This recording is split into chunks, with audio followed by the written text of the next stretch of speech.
Hello everyone, it's Attacker72 here, and for today, yesterday I have just played the latest booster pass wave, with the 5th wave that added 8 new tracks and 3 returning characters from past Mario Kart games. That one, well, technically 1 new character, but we'll just get into that. And with 8 tracks and having 3 new characters, the question is, however, is which one of these are the best? Now, this is pretty much a tradition at this point. I'll be ranking every single, or rating my honest opinions, talking about the 5th wave for the booster pass and all, and talking about the characters whatsoever. And obviously these are my opinions. You can disagree with me with all you can. And so at that, let's not waste time, but let's get started talking about my honest opinions about the 5th wave for Mario Kart 8 Deluxe booster pass. So coming along with the 8 new tracks, we have ourselves 3 returning characters and technically 1 character, one new character. One of them is Petey Piranha, a returning character from Mario Kart Double Dash, a character that has not appeared in such a long time, and I've seen fans wanted to see Petey Piranha reunite with King Boo, and so the wish is fulfilled. Wiggler, which personally I am not exactly a fan of Wiggler's inclusion in there. Well, I mean, I wasn't really a fan of Wiggler's inclusion back in 7, but after some time I actually got used to the Wiggler, and plus it would be honestly funny to see Wiggler riding on the Wiggler bike, which I've seen many already doing. And last but not least, a long-time character that has been scrapped from many Mario Kart games, that being Kamek, who was supposed to be a playable character back in the original Mario Kart 64 game in the beta version from what we see here, but was replaced with Donkey Kong instead. So they'll finally see Kamek after so many years, which is like 27, like over 2 decades. It kind of shows that after some time, wishes can be fulfilled. And not only that, Kamek was initially supposed to be in the original version of Mario Kart 8 on the Wii U, but was scrapped for some reason. He was supposed to be in Wii apparently. So it being rejected 3 times, it's great to see Kamek finally be a playable character at some cases. And with these 3 new characters now being added, that only leaves out for 2 more ones, which if the 6th wave is most likely the final wave, which I really think it will, then we only have room for 2 characters, and it's definitely going to be quite a ride, because who knows what they're going to be added, because we either are going to get Diddy Kong or Pauline, or we're not going to get any of those characters and we're given something else as a way to troll us. But either way, I like these new character additions. Petey Piranha, after, not being in any Mario Kart games since Double Dash was cool, and then seeing Kamek after being, rejected in any Mario Kart game for so long was absolutely satisfying, and he was one of my most wanted characters to see in Mario Kart 8 Deluxe at all, really. So yeah, we're gonna stop talking about the characters, and now we get to talk about the courses for the 5th wave. Starting off with Tours at and Dash. This right here is an area based off from Greece, and I actually did like the course from what I played. The layout is pretty cool. I love the broken down pillars. It definitely gives off a nice Greece vibe, and especially with the whole statues in the background. The music is pretty cool, and the fact that you even go through the towns of Greece makes it even better.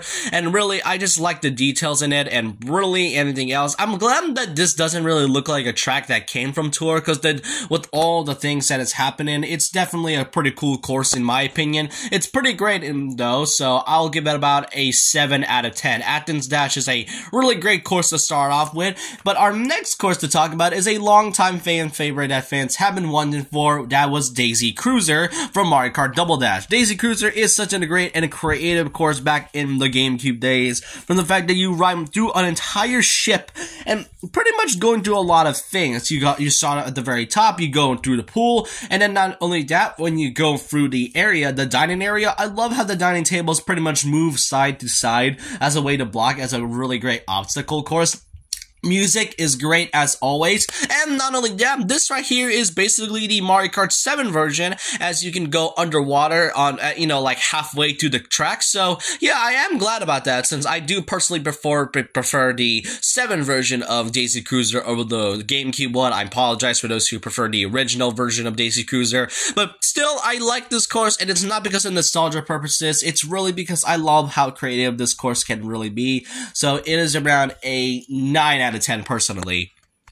Now, I might get a lot of hate for this, but I don't personally like Moonview Highway from Wii because, playing it back then, it wasn't really my favorite course. It was just kind of a mix of Shroom Ridge and Toad's Turnpike altogether, except with a few bomb cars and a lot of bright lights and all. And really, as I played this, it was mostly just going around the loop as with Mario Kart Wii's whole thing. It mostly is going around a loop instead of anything too dynamic.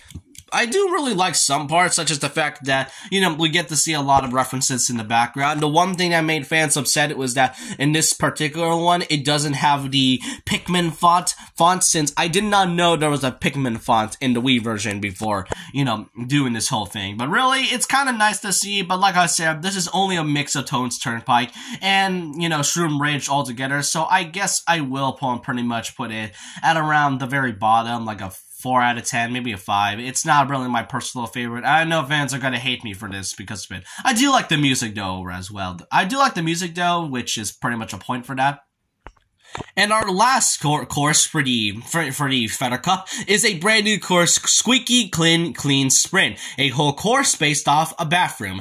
Now, I'm surprised Nintendo hasn't done this in the past, because if they can do it with a whole clock and basically make it a whole land out of music, then I will not be surprised if they did something that is based off a bathroom and they actually did it with Squeaky Clean Sprint. First of all, I love all the details in the background with everything that is happening. First of all, we got this Toad, I think that's a Toad toothpaste or shampoo. We got a Toad, we got a mushroom back mirror, and then there's like a soap for Yoshi with a Yoshi egg. I love all the details that is happening in the background, and the course layout is even better. First of all, there's a couple of shortcuts that you can take, such as the sponges in the bathtub, and also whenever you glide, the toilet flushes and it sends out a huge water geyser, which, first of all, that is disgusting, but absolutely fun at the same time, make it for another cool shortcut. You can even start out in the driving through the faucet, which is pretty cool. And another thing is that you go inside the drain of a bathtub, which not only is it disgusting, but it's kind of creative. Like, I don't know what to say about this. This is definitely one of the most bizarre courses that Nintendo has ever made in the Mario Kart series, and I was surprised, like I said, why they didn't do this earlier. Honestly, I can see why now. This is definitely one of the best courses in the Feather Cup. So, just like Daisy Cruiser, I think this is around a 9 out of 10, so it's on where do I rank between both Daisy or basically Squeaky Clean Sprint. Those two courses are so great that I'm not entirely sure where to put them at the very top, honestly. Alright, now we move on to the next cup, that being the Double Cherry Cup, or the Cherry Cup, whatever you want to call it. Started off with Los Angeles Lap Swim Tour. This was a course that I predicted about a year ago, so I was curious to see how well they made this course. And honestly, I liked it. Music's great, and whenever you glide through the baseball stadium, they actually made a good nod to Mario Sluggers, which, really got me excited for, a potential Mario Sluggers game on the Switch, but it also makes me not want Nintendo to do it, because let's be honest, after what they did with Mario Golf and Mario Strikers, I don't really think I want them to touch Mario Sluggers at all. Like, really. Overall, I do love the layouts. I really think that some of the courses, I really love how Always Tour always has to, mix things up by changing different paths and directions with each lap. And not only that, I love the graffiti in the background. Overall, this is a fun course, great music track, and as I mentioned in my stream, I actually feel like the music tracks sound very familiar. I don't know why, I just get that really strange feeling that I've heard that music track before. Loved everything about this overall, so I will give it about an 8 out of 10. Pretty much a good way to start off this course. Unfortunately, I can't say the same thing about Sunset Wilds from Mario Kart Super Circuit. Now, the one thing that I wasn't a fan of was because, one, it's mostly just what every Mario Kart Super Circuit track has a problem with. It mostly just goes around in a circle. But the biggest gimmick that everyone has noticed and was really angry about was that this does not, because if this is called Sunset Wilds, then the sun honestly doesn't set, because in Mario Kart Tour, when the sun set, it turns the scene into nighttime. And honestly, that definitely upset a lot of fans, really, including myself, because if this is called Sunset Wilds, then I honestly expected the sunset to actually go set down into the night, and that would have honestly made this course a little bit better. The only thing that redeemed this course is the Shy Guys holding pickaxes, and, some miner helmets, which is pretty cool in my opinion. Overall, 4 out of 10, definitely not the best course in this cup. Our next course, which is another fan favorite like Daisy Cruiser, is Koopa Cake for Mario Kart Wii. We're gonna get Wii gets a lot of love recently, am I right? But I think this is supposed to be based off either the toy version or the Mario Kart 7 version of Koopa Cake. But either ways, music obviously is one of the best things I've heard. It's a really fun thing to hear about.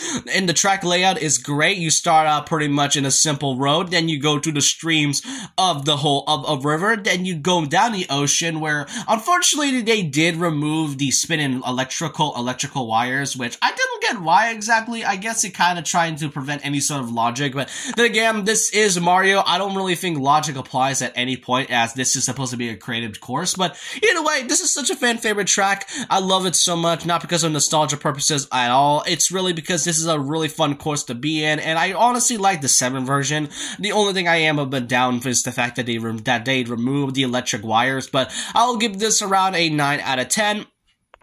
And our last course for the Cherry Cup is none other than Vancouver Velocity. Now, during my stream, I was confused on whether or not Vancouver is from Canada or not, but after a comment that told me that it is from Canada and me researching about it, this course is actually from Canada. So yeah, apologies for those who are watching in Vancouver right now. But anyways, Vancouver Velocity is a pretty interesting track. I love some of the layouts of the track itself. First of all is that you go through the town of Vancouver. I love the lake in the backgrounds. I also love that you go to the bridges, which pretty much gives me a lot of fears of heights. I have a fear of heights anyway.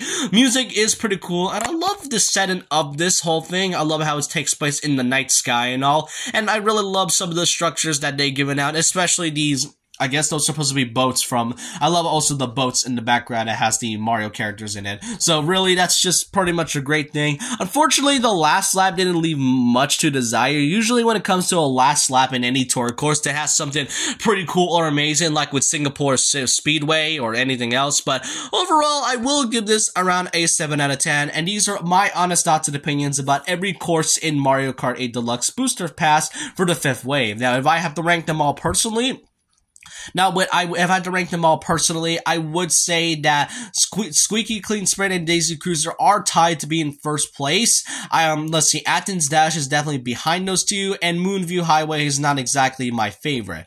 Koopa Cake is obviously first place, second being Los Angeles Lap, third place being Vancouver Velocity, and last place that being Sunset Wilds. If they decided to update this in the last update with the 6th wave, and then pretty much added the sunset actually setting down tonight, then I would actually bump this and update it at some point. But I hope you guys enjoyed this video. Let me know what your honest thoughts and opinions down below about the latest wave for Mario Kart 8 Deluxe's DLC. And what do you think the last 8 courses will be? Because I did hear that those things might have been leaked already, and we might know what exactly those courses might be. But overall, let me know your thoughts and opinions down below about this. And so with that, leave a like, comment, subscribe, hit the notification bell for more videos, follow my Twitter, and I'll see you guys next time. And remember this, once a legend, always a legend.